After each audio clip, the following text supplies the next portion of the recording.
Podcast வந்தோன்னு கொமையில நம்மள தெரிக்க விட போறாங்க. வேற என்ன நம்மளுக்கு தேவை, அதான் நம்மளுக்கு வேணும்ன்றது. அவர் சதீஷ் இருக்கார்ல நடிகர், சிவகார்த்திகேயன் ஃப்ரெண்டு, அவர் ஓடியோ லான்ச் வந்தாரு. அப்போ அவர் மலேசியா வந்தப்ப இங்க எல்லாரும் என்கிட்ட போட்டோ பிடிச்சிருந்தாங்க. அப்போ அவர் சொன்னார், நீ நடிக்கிறீங்களா அப்படி இப்படின்னோடனே அங்க போனோன்னா இவர் வந்து ஒரு மலேசியா சிவகார்த்திகேயன்ங்க அப்படின்னு சொல்லிட்டாரு அந்த டைம்ல. ஆனா அது ஓக்கம் ஆகும்னு நினைக்கிறேன். ஏன்னா அந்த விஜய் வந்து சிவகார்த்திகேயனை பார்த்து சொன்னாரு, ஒரு பிடிச்சிட்டாரு, கிட்ஸ் எல்லாம் பிடிச்சிட்டாருன்ற மாதிரி.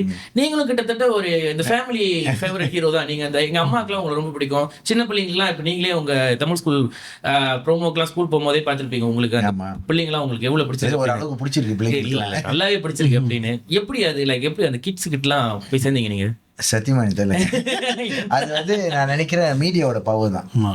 இப்ப நிறைய பேர் வந்து நான் என்னைக்குமே நான் ஒண்ணுதான் நினைப்பேன், ஏன்னா திறமையானவங்க நிறைய பேர் இருக்காங்க, யாருக்கு அந்த நேரத்துல அந்த வாய்ப்பு கிடைக்குது அதுதான். ஸோ நம்மள வந்து எல்லாருக்கிட்டையும் கொண்டு போறது இந்த மீடியா தான். அந்த மீடியா பவர்லன்னா வேற எதுவுமே இல்லை. பட் இருந்தாலும் நிறைய பேர் மீடியாவில் இருக்கும் போதும் எல்லாருமே கூப்பிட்டு எல்லாத்துக்கும் பிடிக்கிறது இல்லையா? சில பேர் முகம் தானே சில பேருக்கு பிடிச்சிருக்கு. அது ஏதோ என் முகம் பார்க்க ஜோக்கர் மாதிரி. அதான் அது நீங்க கேட்ட கேள்விதான், சிரிச்ச முகமா இருக்கீங்கன்னு சொல்லல, அது அதெல்லாம் ஒரு ப்ளஸ் பாயிண்ட்.